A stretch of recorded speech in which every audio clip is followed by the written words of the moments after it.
दोस्तों नमस्कार। आज सुबह ये वीडियो इसलिए बनाना पड़ रहा है क्योंकि भारत से खबर आ रही है कि राहुल गांधी साहब को सूरत के एक कोर्ट ने 2 साल की जेल की सज़ा दे दी है। इस केस में राहुल गांधी के ऊपर मानहानि का मुकदमा सूरत के एमएलए ने दायर किया था। राहुल गांधी ने 2019 में इलेक्शन के टाइम कर्नाटका में एक सभा के दौरान ये कहा था कि सभी मोदी चोर हैं और इसीलिए ये मुकदमा दायर हुआ था। अब सवाल ये उठता है कि एक ऐसा आदमी जो ये सोचता है कि वो पैदा ही इसीलिए हुआ है कि मुझे भारत का प्रधानमंत्री बनना है, क्या वो लोकसभा का सदस्य भी रह सकता है? मैं आपको लीगल प्रोविज़न पढ़ करके बताता हूँ, और ये है कि section 8(3) of RPA clearly says that a person convicted of any offense and sentenced to imprisonment for not less than 2 years shall be disqualified from the date of such conviction and shall continue to be disqualified for a further period of 6 years since release. यहाँ ये बताना ज़रूरी है कि disqualification का जो requirement है वो 2 साल की सज़ा है। जज साहब ने इन्हें यानी राहुल गांधी को 1 साल 364 दिन की भी सज़ा नहीं दी, ठीक 2 साल की सज़ा दी है। यानी कि जज को इतना गुस्सा था कि इनको किसी भी तरीके से भी हमारी संसद में या हमारी विधानसभा में बैठने का अधिकार न रहे।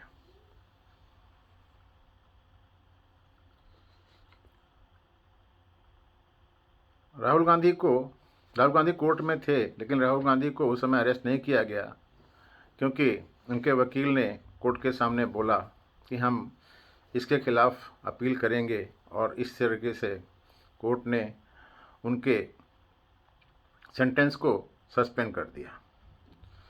अब राहुल गांधी के पास 30 दिन के अंदर इस जजमेंट के खिलाफ अपील करने का ऑप्शन है।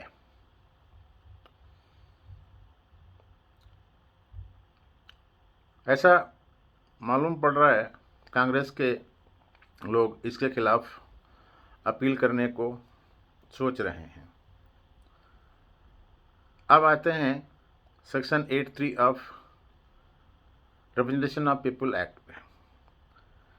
ये आगे बोलता है, this section talks of relief only in one situation, a disqualification under either subsection shall not, in case of person who on the date of the conviction is a member of parliament or the legislature of a state, take effect until 3 months have elapsed from the date, or if within that period an appeal or application for revision is brought in respect of the conviction or the sentence until that appeal or application is disposed of by the court. मैं फिर से पढ़ता हूँ, this section talks of relief only in one situation. और situation क्या है? A disqualification under either subsection shall not, in case a person who is member of this, take effect until 3 months have elapsed from the date, or if within that period an appeal or application of revision is brought in respect of the conviction or the sentence until this. यानी 3 महीने के अंदर इस case में कुछ ना कुछ order आना चाहिए, अदरवाइज ये डिस्क्वालीफाई हो जाएंगे। अब लोकसभा के स्पीकर के पास ये अधिकार है कि वो राहुल गांधी की लोकसभा की सदस्यता को रद्द कर दें, डिस्क्वालीफाई कर दें, और जो उनकी कॉन्स्टिट्यूंसी है वायनाड, उसकी सीट को रिक्त घोषित कर दें, वैकेंट घोषित कर दें। अब राहुल गांधी के पास ऑप्शन है कि वो हायर कोर्ट में जाकर के इस जजमेंट के खिलाफ अपील करें और अपनी लोकसभा की सदस्यता को बरकरार रखें। यहाँ ये बता देता हूँ कि अपील करने मात्र से ही उनकी डिस्क्वालिफिकेशन की प्रोसेस नहीं रुकेगी। अपीलेट कोर्ट को उनके सेंटेंस को सस्पेंड करना भी पड़ेगा, स्टे करना पड़ेगा, तभी जाकर के वो डिस्क्वालिफिकेशन से बच सकते हैं। यहाँ पर बीजेपी की तरफ से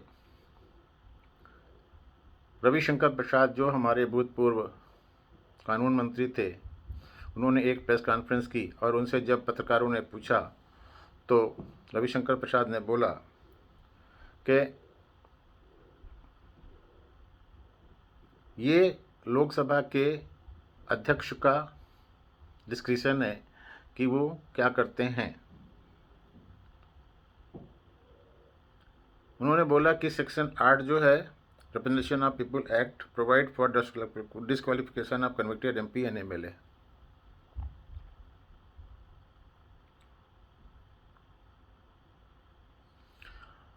अब यहाँ पर यह है कि एक्सपर्ट बोल रहे हैं कि वो स्टे होता है या नहीं होता है। अगर स्पीकर चाहें तो डिस्क्वालिफिकेशन प्रोसेस को या प्रोसीडिंग्स को शुरू कर सकते हैं, irrespective of the outcome of the appeal. Appeal में क्या होता है क्या नहीं होता है। और जब अपीलेट कोर्ट से राहुल गांधी जी के फेवर में कुछ आ जाता है तो फिर राहुल गांधी जी को कोई रिलीफ मिल सकती है। राहुल गांधी साहब बहुत बड़ बोले हैं और अपनी ज़बान पर लगाम नहीं लगाते हैं। इससे पहले उन्होंने सुप्रीम कोर्ट को गलत तरीके से रेफरल डील में कोट किया था और उसके बाद सुप्रीम कोर्ट के कंटेम्प्ट नोटिस के बाद वहाँ पर जाकर के उन्होंने माफ़ी मांगी थी। आप सबको मालूम है कि ये जो अपने आप को हिंदुस्तान का फ्यूचर प्रधानमंत्री मानता है, उसने यूके में जाकर के हिंदुस्तान के खिलाफ कितनी बकवास की है।